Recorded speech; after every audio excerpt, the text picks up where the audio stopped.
Shalom,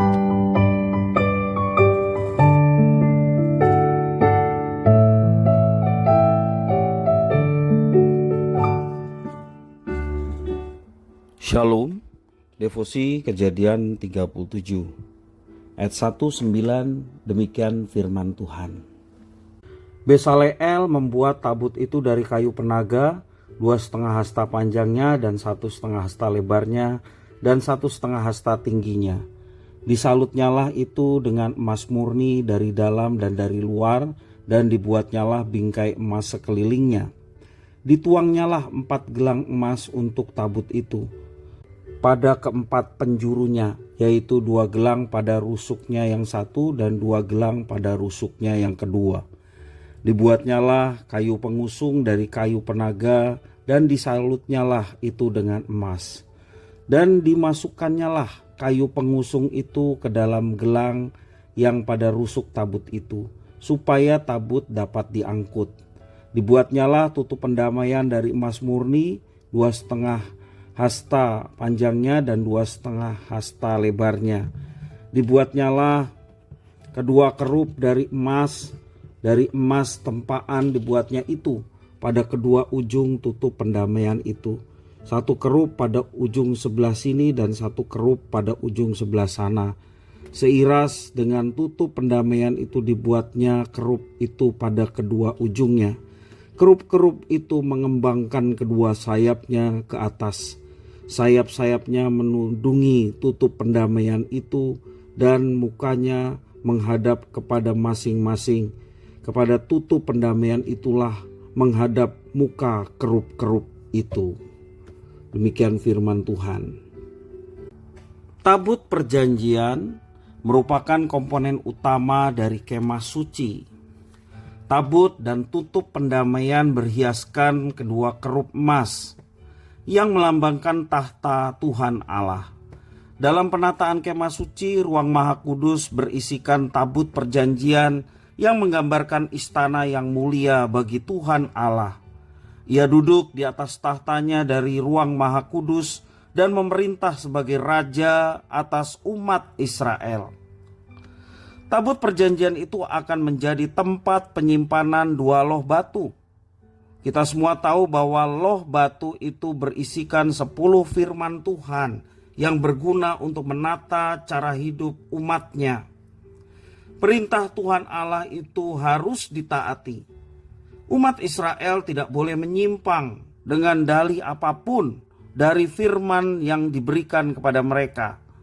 Itu adalah kehendak Allah dan sekaligus menjadi prinsip moral bagi kehidupan umatnya. Itu artinya hukum Taurat merupakan hal paling mendasar dalam struktur sosial orang Israel.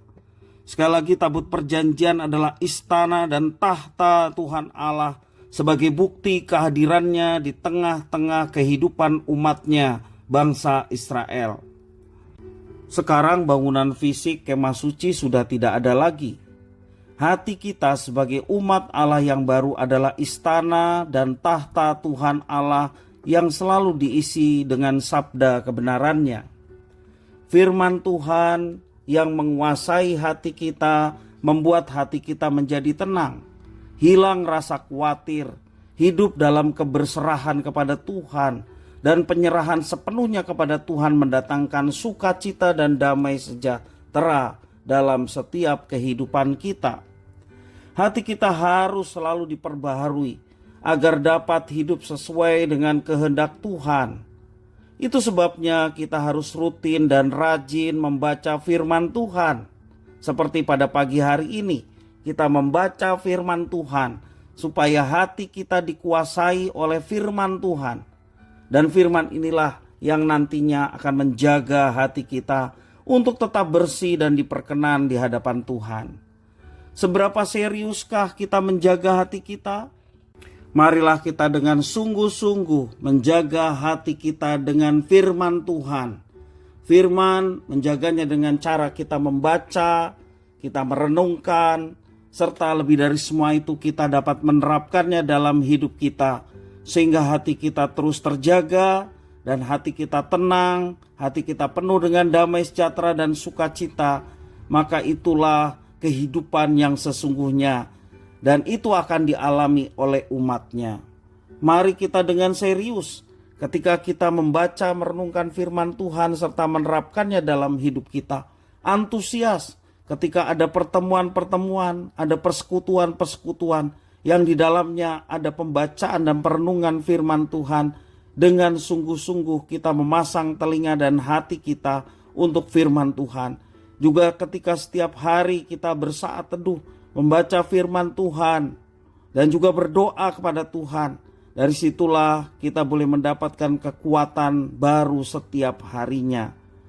Jangan sia-siakan waktu kita dengan tidak secara rutin membaca firman Tuhan, dengan tidak rajin untuk mengikuti setiap ibadah dan persekutuan. Maka dengan apa yang kita perjuangkan untuk mengisi hati kita dengan kebenaran firman, Tuhan yang akan terus menerangi hidup kita dengan firman-Nya. Kiranya Tuhan menjadikan hati kita sebagai istana dan tahtanya. Dan biarlah hati kita selalu diperbaharui dengan kehendak Tuhan, supaya kita terus belajar untuk taat kepadanya. Tuhan Yesus memberkati.